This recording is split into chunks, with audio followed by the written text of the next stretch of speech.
Nyla James walked through the school hallways like a ghost, present, but somehow invisible. Every day she showed up early, her backpack tightly strapped, her uniform neat, and her thick-rimmed glasses sitting firmly on her nose. Her books were always in order, and her homework always done.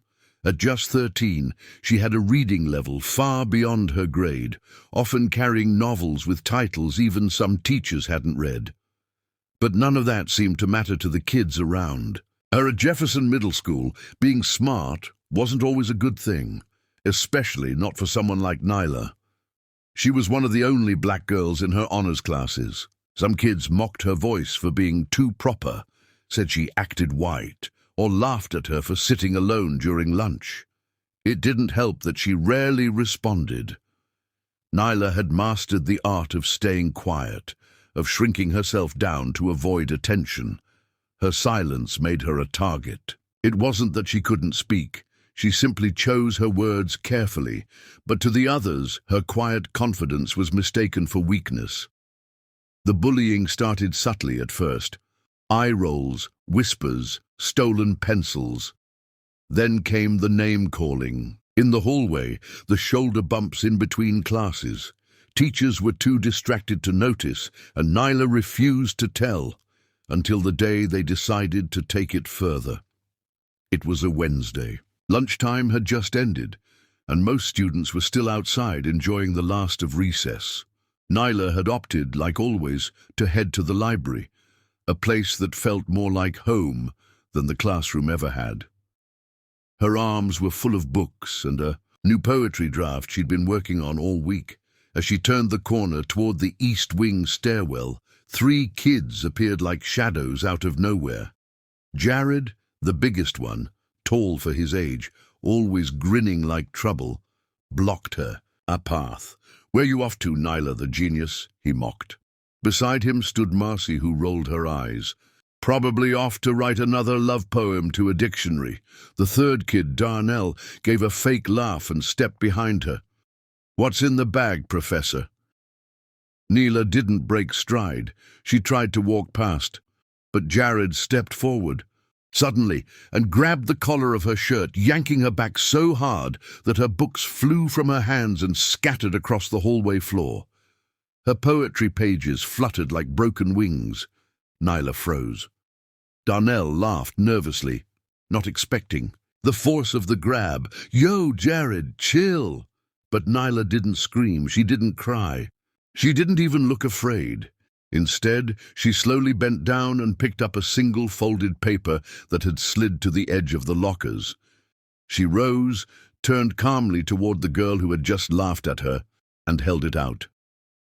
Marcy blinked, confused. "What is this?" Nyla simply said, "Read it." Marcy hesitated, glancing at Jared and Darnell, unsure if this was a trick. But something in Nyla's calm, unwavering stare made her curious. She unfolded the paper and began reading aloud, her voice starting off light and mocking, but after the first few lines, that tone faded fast. "They called me quiet, so they never heard me scream. They called me weak, so they never saw me stand. They called me names, but never knew my name. And when they grabbed my collar, they didn't realize they were tugging on the spine of a girl who'd already carried more than they could lift." By the middle of the poem, Marcy's voice caught. She looked up, blinking fast. The hallway, which had started to fill with a few students returning from recess, had gone quiet. Jared shifted uncomfortably. Darnell stopped laughing. Nyla reached down to gather the rest of her books, her movements slow and deliberate. Once everything was back in her hands, she looked up at them, not with anger, but something even more unsettling for the bullies: certainty. "You wanted to embarrass me," she said quietly, her voice like a calm storm. "But I've already lived through worse than your jokes. You don't scare me."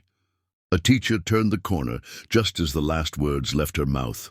She paused, confused by the crowd. Marcy quickly crumpled the poem and tried to walk away, but a student who'd overheard the whole thing pointed and said, "Miss Carter, they grabbed her. He yanked her shirt."